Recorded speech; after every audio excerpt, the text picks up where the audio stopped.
Okay, so this is lesson 5.8, and what we're going to do is we're going to be continuing with what we talked about with customary units. And I've got Kevin here helping me today. And so what we're going to do today, the first lesson, 5.7, was just about what kind of units, just getting your head around, what would I measure my own weight in? And I'd measure customary units, we'd be measuring the mass in pounds. If it was something really light, I'd measure in ounces. If it's something really heavy, I'd measure in tons. Same idea with distance. If it's something really small, I'm going to measure in inches. Something decent size, I'm going to measure in feet or maybe yards. And then if it's huge, right, miles. I'm going to measure in miles. So like the distance between here and Danville would be miles. The distance between here, between my classroom and Mr. Harrington's room would be either in feet or yards. Okay, the height of a door would be measured in feet, whereas the height of a computer monitor or a laptop would be measured in inches, right? Okay, so that was the idea with 5.7. Just getting our head around, which units are how big and what makes the most sense. So what we're going to do in this unit is we're going to convert. And the way we're going to convert is a term called dimensional analysis. So when we converted in metric, all we had to do to change like from millimeters to centimeters is we did King Henry died by drinking chocolate milk. Yeah. And all the conversions just involve moving decimals left and right. Well, since our customary units aren't base 10, it's not nearly that easy. Yeah. We have things like 12 inches in a foot. We have 3 feet in a yard. We have 5,280 feet in inches. 5,280 feet in a mile. We have 8 ounces in a cup. We have 2 cups in 16 ounces in a pint. We have 2 cups in a pint, 2 pints in a quart, 4 quarts in a gallon. We have all these weird numbers. So what we're going to do when we want to convert something in customary units is we are going to use dimensional analysis. And we're going to start with the units that we begin with. And we're going to multiply by a fraction where the beginning units are on the bottom of the fraction. And what we want to change into, I'm going to use this symbol for change, this little delta. Yep.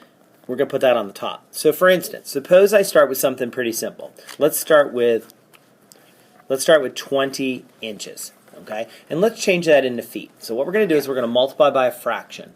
And the bottom of the fraction is going to be inches, and the top of the fraction is what we want to change into, which is feet. All right, now, every time we set up this fraction, we have to decide, okay, how many little things are in the big thing? Okay, in this case, these little things are the inches, and the big things are the feet. So we have 12 inches make 1 foot. Yep. So really, if you think about this fraction I'm multiplying by, Kevin, it's really like multiplying by 1. Because 1 foot is equal to 12 inches. Yeah. But numerically, we're going to put the 20 over 1. Numerically, it's actually going to be treated more like division. And what I'm going to do finally here, this is a fraction multiplication, so I can cancel, right? Yeah. We've been doing this all chapter.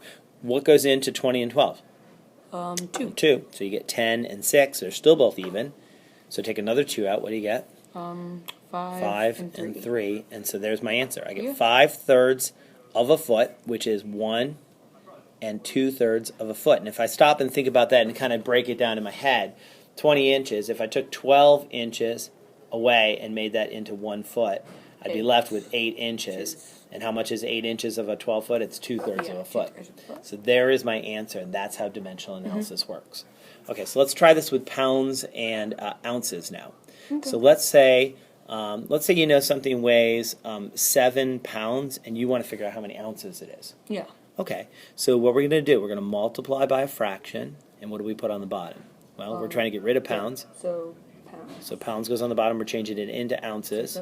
So that goes on the top. Which one's littler, ounces or pounds? Ounces. So 16 ounces in a pound. This is why that chart on page 254 of your textbook is really important. You've got to know, this is something right here you're going to have to memorize to know how many little things are in a big thing. But now it's just fraction multiplication. Yeah. So I look and see if there's anything that cancels. Obviously, I just have ones in the bottom. So this one's just going to be 7 times 16.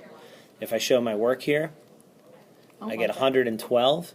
I get 112, but look at the pounds. The pounds canceled out, and I get 112 ounces. Okay? Okay.